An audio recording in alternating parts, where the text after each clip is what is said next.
غضنفر به دوست دخترش میگه چهارشنبه به چهارشنبه دیره که همدیگه رو ببینیم، بیا دوشنبه به دوشنبه همدیگه رو ببینیم.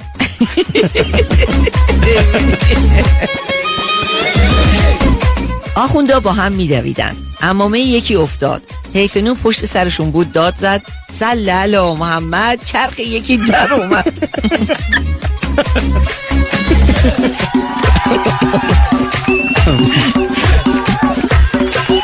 اینو حتما خانم های محترم زیاد شنیدن، گویا اینکه آقایون هم الان همچین کمی دست کمی ندارن. نصیحت بسیار بسیار مفید. اونجایی که آرایشگر وسط ابرو برداشتن میگه تو به ابروها دست زدی بدون که حتما گند زده تو ابروها.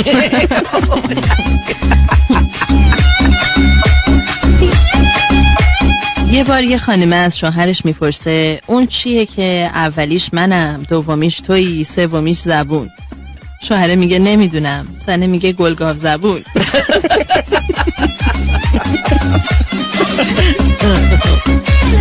به بابام میگم چشمم ضعیف شده، میگه کله پاچه میگیرم چشمشو بخور. میگم پام درد میکنه، میگه کله پاچه میگیرم پاشو بخور. میگم درسامو نمیفهمم، میگه کله پاچه میگیرم مغزشو بخور. یعنی امیدوارم روزی به ناتوانی جنسی دچار نشم.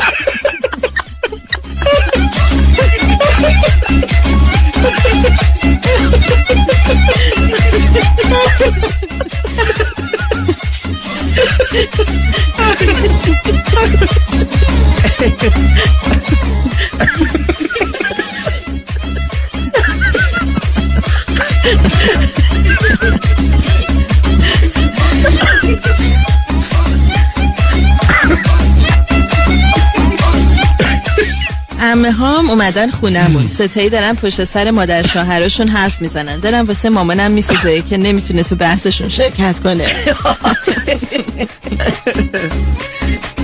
حالا بگو باشه. ابرها رو که میشناسید، کومولوس، استراتوس، سیروس. اما یه ابری هم هست به اسم بیناموس که وقتی ماشین رو میشوری تازه یادش میفته بباره.